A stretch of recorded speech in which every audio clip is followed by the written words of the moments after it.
Hello बच्चों, हम पढ़ रहे थे क्लास 12 फिजिक्स, जिसमें हमारा चैप्टर चल रहा था ray optics and optical instrument. और आप अच्छे से जानते हैं लास्ट वीडियो में हम कहाँ तक कवर कर चुके हैं। लेंस फार्मूला हम पढ़ चुके हैं। लेंस फार्मूले से रिलेटेड कुछ इंपॉर्टेंट जो पॉइंट्स थे वो भी मैं आपको बता चुका हूँ।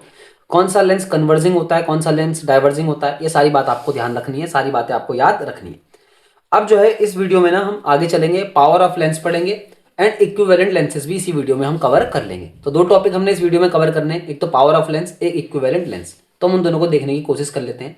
देखते हैं वीडियो ज़्यादा बड़ी होगी तो हम पावर ऑफ लेंस की वीडियो बना लेंगे, छोटी सी, है ना। और फिर जो है हम इक्विवेलेंट लेंसेज की अलग से वीडियो बना लेंगे।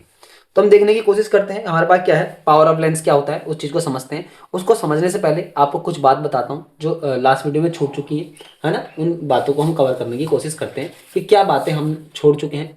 तो देखो, हमने पढ़ा था लास्ट वीडियो में कॉन्वेक्स लेंस, कॉनकेव लेंस, दो लेंस होते हैं। कॉन्वेक्स लेंस इस तरीके से बना होता है, कॉनकेव लेंस इस तरीके से बना होता है। अब आपको एक बात याद रखनी है, जिस तरीके से आपने मिरर में पढ़ा था ना, मिरर में आपने क्या पढ़ा था कि जो कॉन्वेक्स मिरर था, जो क्या था, कॉन्वेक्स जो मिरर था ना, उसकी फोकल लेंथ आपने पॉजिटिव ली होगी अगर आपको याद होगा तो। और कॉनकेव जो मिरर था उसकी फोकल लेंथ हमने नेगेटिव ली थी, अगर आपको याद होगा तो। ये चीज़ हम सीख चुके हैं। इसी तरीके से जो आपके भाई ये कॉन्वेक्स लेंस होता है ना, ये क्या है, ये कॉन्वेक्स लेंस है। जो कॉन्वेक्स लेंस होता है इसकी फोकल लेंथ भी पॉजिटिव होती है, ये बात आपको याद रखनी है। इसी तरीके से ये कॉनकेव लेंस है। मैं तो आपको केवल क्या कर रहा हूँ, रिवीजन के तौर पे कुछ चीजें बता रहा हूँ कि आपको याद भी रखना है ये चीजें। इस तरीके से जो कॉनकेव लेंस होगा उसकी जो फोकल लेंथ होगी वो नेगेटिव होगी। जिस तरीके से कॉनकेव मिरर की फोकल लेंथ नेगेटिव होती है, ठीक उसी तरीके से कॉनकेव लेंस की फोकल लेंथ भी नेगेटिव होती है। और कॉन्वेक्स लेंस की फोकल लेंथ पॉजिटिव होती है, क्योंकि कॉन्वेक्स मिरर की फोकल लेंथ क्या थी, पॉजिटिव थी। ये बात आपको याद रखनी है। साइन कन्वेंशन में आपको सिखा चुका हूं पहले भी कि लेफ्ट साइड में हम माइनस लेते हैं, राइट साइड में प्लस लेते हैं। प्रिंसिपल एक्सिस से ऊपर वाली हाइट हम प्लस में लेते हैं, प्रिंसिपल एक्सिस से नीचे वाली हाइट हम माइनस में लेते हैं। सारी बातें आपको पहले समझा चुका हूँ, तो इसलिए ये बात आपको ध्यान रखनी है। बस दो बातें जो यहाँ पे नहीं आई, कॉन्वेक्स लेंस की फोकल लेंथ पॉजिटिव होगी, कॉनकेव लेंस की फोकल लेंथ नेगेटिव होगी। ये सारी बात आपको याद रखनी है। हमारे पास जो टॉपिक है पावर ऑफ लेंस है, उसको देखते हैं कैसे आपकी बुक में लिखा हुआ है, कैसे एनसीईआरटी में लिखा हुआ है, कैसे एक्सप्लेन किया हुआ है। देखो, पावर ऑफ लेंस वैसे तो मैं एक लाइन में लिख के आपको समझा सकता था, एक लाइन में लिखा, उसका फॉर्मूला लिखा, बात खत्म। लेकिन उसका कॉन्सेप्ट कहाँ से आया है, क्या पावर ऑफ लेंस का कॉन्सेप्ट है, उस चीज को हमें यहाँ पे समझने की कोशिश करनी है। तो आपकी एनसीईआरटी की बुक में जैसा लिखा हुआ है, आप क्लास 12 वाले हैं, थोड़ा सा आपको एनहेंस करके थोड़ा सा उसको पढ़ना चाहिए, समझना चाहिए, थोड़ा सा उसे एक्स्ट्रा समझने की कोशिश करना चाहिए। क्लास 10 पे ही ध्यान मत दो, केवल क्लास 10 की चीज़ों को करके आप 12th में पास नहीं हो सकते। इसलिए आपको क्या करना है, क्लास 10 की चीज़ों को छोड़ के अभी आगे को बढ़ना है, थोड़ा आगे कुछ एक्स्ट्रा चीज़ें सीखनी है फिजिक्स में। तो देखो, पावर ऑफ लेंस को किस तरीके से समझने की कोशिश करेंगे। Power of lens is a measure of convergence and divergence which are lens introduce in a light falling on it. देखो क्या होते हैं, दो लेंस होते हैं, मैंने बताया था आपको। एक कन्वर्जिंग लेंस था जिसको हमने कॉन्वेक्स लेंस भी बोला, एक डाइवर्जिंग लेंस था जिसको हमने कॉन्केव लेंस बोला। तो पावर ऑफ लेंस क्या बताता है, वो कन्वर्जेंस और डाइवर्जेंस की अमाउंट को बताता है। कोई लेंस जितना ज्यादा, कौन सा लेंस कन्वर्जेंस, कौन सा लेंस होता है, कॉन्वेक्स लेंस कन्वर्जिंग लेंस है, तो उसकी कन्वर्जिंग पावर, वो कितना ज्यादा कन्वर्स कर पा रहा है लाइट रे को, वो कहां से पता चलता है, पावर ऑफ लेंस से। तो पावर ऑफ लेंस किसका मेजर है, लिखा भी है उसने, देखो यहां पे कि power of lens is a measure of convergence.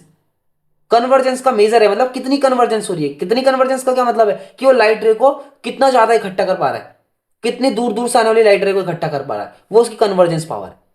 तो कोई लेंस है, उसकी कन्वर्जेंस पावर हाई है, मतलब वो ज्यादा लाइट रे को एक पॉइंट पे इकट्ठा कर ले रहा है, तो इसका मतलब उसकी पावर भी क्या होगी, हाई होगी। ये बात आपको ध्यान रखनी है। इसी तरीके से क्या होगा, डाइवर्जेंस, डाइवर्जिंग लेंस कौन सा होता है, कॉनकेव होता है। तो कॉनकेव लेंस की जो डाइवर्जेंस पावर जितनी ज्यादा होगी, इसका मतलब उसकी उस लेंस की पावर ज्यादा है। मतलब जितना ज्यादा डाइवर्जेंस करेगा, डाइवर्जेंस का मतलब जितना ज्यादा मुड़ाएगा लाइट रे को, जितना ज्यादा बेंट करेगा, जितनी क्या है, जितना ज्यादा उसका डेविएशन एंगल होगा, कहने का मतलब ये है। तो जितना ज्यादा डेविएशन होगा उतनी ज्यादा क्या होगी, लेंस की पावर होगी। डेविएशन का मतलब क्या हो गया, कन्वर्जेंस और डाइवर्जेंस। समझ में आ गई बात। तो power of lens is a measure of convergence and divergence. Convergence and divergence का मेजर होता है कौन, power of lens, which a lens introduce in the light falling on it. और ये कन्वर्जेंस डाइवर्जेंस कैसा होता है, कब होता है, जब लाइट लेंस पे आके इंसिडेंस होती है। Lens having shorter focal length bends the light more. क्या बोला, lens having shorter focal length, जिस लेंस की फोकल लेंथ छोटी होती है, बेंड्स द लाइट मोर, वो लाइट को ज्यादा बेंड कर देता है। ये बात आपको ध्यान रखनी है, यानी कि फोकल लेंथ अगर कम है तो लाइट को ज्यादा बेंड करेगा, ज्यादा बेंड करेगा, इसका मतलब उसकी कन्वर्जेंस या फिर डाइवर्जेंस पावर ज्यादा होगी। यानी कि उसका कन्वर्जेंस और डाइवर्जेंस ज्यादा हो रहा है। क्या बोला मैंने, दोबारा समझो। Lens having shorter focal length. अच्छा, दोबारा से समझने की कोशिश करते हैं। Lens having shorter focal length bends the light more, मतलब जिस लेंस की फोकल लेंथ छोटी होगी वो लाइट को ज्यादा क्या करेगा, डेविएट करेगा, ज्यादा बेंड करेगा। इसका मतलब उस लेंस के लिए कन्वर्जेंस और डाइवर्जेंस भी हाई होगा, और कन्वर्जेंस डाइवर्जेंस हाई होगा, इसका मतलब पावर ऑफ लेंस भी क्या होगी, हाई होगी। तो लेंस कहने का मतलब क्या है, जिस लेंस की फोकल लेंथ जितनी कम होगी उसकी पावर उतनी ज्यादा होगी, ये वाली बात वो बोल रहा है। आगे चलते हैं। The power of a lens is defined, अब पावर ऑफ लेंस को अब डिफाइन कर रहा है। The power of a lens is defined as the tangent of angle by which, क्या ये as the tangent of angle, मतलब एंगल का टेंजेंट, एंगल का टेन यानी कि tan theta, by which it converts और diverts a beam of light parallel to the principal axis falling at unit distance from the optical centre. कहने का मतलब क्या है, यहां से ऑप्टिकल सेंटर से ठीक एक यूनिट की डिस्टेंस लेनी है ऊपर को, ये ले ली मैंने, देखो ऑप्टिकल सेंटर से एक यूनिट मतलब यहां से यहां तक की जो डिस्टेंस है वो 1 मीटर है, 1 सेंटीमीटर है, 1 मिलीमीटर। तो यहाँ पे लाइट रे आ रही है, देखो इंसिडेंट लाइट रे ये आ रही है, तो लाइट रे आ रही है, तो लाइट रे पैरेलल आ रही है, तो फोकस से चली जाएगी, सेकंड फोकस से, ये तो हम जानते नहीं है। अब देखो जो लाइट रे यहां से गई ना, इस समय देखो प्रिंसिपल एक्सिस से कितना एंगल बना रही है, बना रही है एंगल डेल्टा। इसको डेविएशन एंगल भी बोलते हैं, ध्यान रखना है कि कितना डेविएट कर दिया उसने लाइट को। लाइट रे को यहां जाना चाहिए था, लाइट रे को कहां जाना चाहिए था, यहां जाना चाहिए था ना। तो ये देखो लाइट रे गई कहां, यहां गई, तो लाइट रे को यहां जाना चाहिए, वो यहां जा रही है, तो इसके बीच का जो एंगल है ये डेल्टा जो है, इसको बोलते हैं हम angle of deviation, deviation angle ऐसा ही बोल सकते हो। तो ये तो देखो इंसिडेंट लाइट रे की डायरेक्शन है, और ये जो है ये रिफ्लेक्टेड लाइट रे की डायरेक्शन है, उनके बीच का जो एंगल होगा उसको हम एंगल ऑफ डेविएशन बोलेंगे। ये बात आपको आगे भी पढ़नी है, और यहाँ पे भी आप इसको समझ सकते हैं कि एंगल ऑफ डेविएशन क्या हो गया। इंसिडेंट लाइट रे और रिफ्लेक्टेड लाइट रे के बीच का जो एंगल होता है उसको बोलते हैं एंगल ऑफ डेविएशन। ये एंगल ऑफ डेविएशन पे अगर आप 10 लगा दो, मतलब 10 डेल्टा अगर निकालो, देखो यहाँ डेल्टा है तो यहाँ भी डेल्टा होगा, है ना, इस तरह भी डेल्टा होगा। अगर आप इस 10 डेल्टा को कैलकुलेट कर दें तो क्या होगा, पावर ऑफ लेंस निकल जाएगा, क्योंकि 10 डेल्टा ही पावर ऑफ लेंस होता है। यही बात उसने यहाँ पे बोली कि the power of lens is defined as the tangent of angle by which it converts और diverts a beam of light parallel to the principal axis falling at unit distance. एक बात और बोली है, falling at a unit distance from the optical centre, मतलब जो H है ना ये 1 होना चाहिए। देखो लग दिया ना उसने पे एच बराबर 1, इफ एच इक्वल टू 1, अगर एच 1 है तभी हम पावर ऑफ लेंस को डिफाइन करते हैं। पावर ऑफ लेंस को डिफाइन करने का जो मेजर है उसमें एच इक्वल टू 1 लेना होता है, ये बात आपको याद रखनी है। तो 10 डेल्टा, डेल्टा क्या एंगल ऑफ डेविएशन है, मैंने बता दिया deviation angle. Angle of deviation की डेफिनेशन आएगी तो आपको लिख भी देना है कि the angle between incident ray and reflected ray is called the angle of deviation, या ऐसे ही बोल सकते हो the angle which make incident ray with the direction of reflected ray is called the angle of deviation. तो इस तरीके से आप इसका डेफिनेशन भी लिख सकते हैं, वीडियो को स्लो करके आप इसका डेफिनेशन भी देख सकते हैं। तो 10 डेल्टा बराबर देखो एच की जगह 1 रखा 1 अपॉन एफ, या फिर देखो यहाँ पे एक बात कंसिडर कर लेंगे, suppose delta is very small then you can write as 10 delta equal to delta, it means 10 delta is equal to delta, then delta is equal to 1 upon F.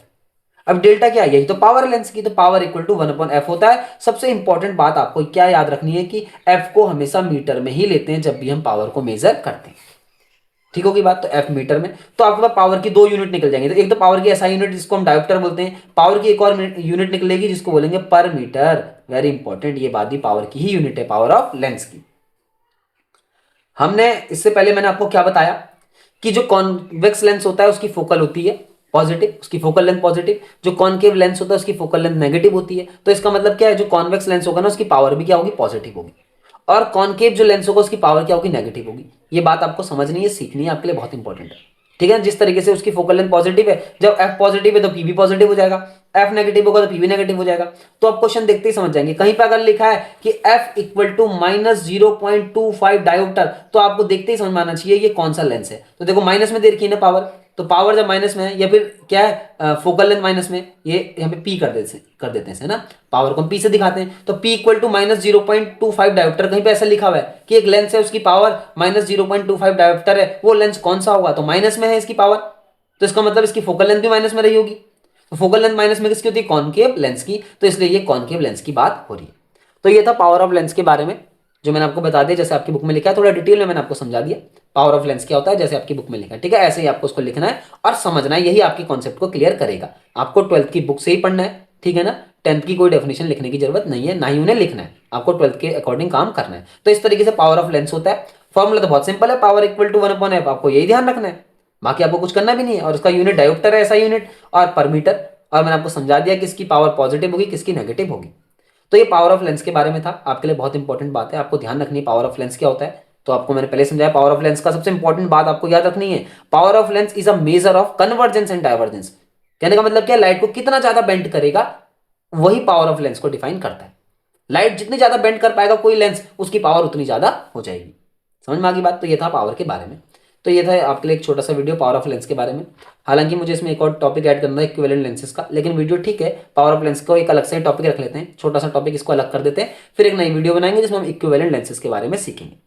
ठीक हो गई बात। तो ये था आपके पास पावर ऑफ लेंस, इतना ही है इस टॉपिक में, इतना ही आपको पढ़ना है। एंड अगर आपको वीडियो अच्छी लगे तो प्लीज लाइक करें, शेयर करें एंड थैंक यू।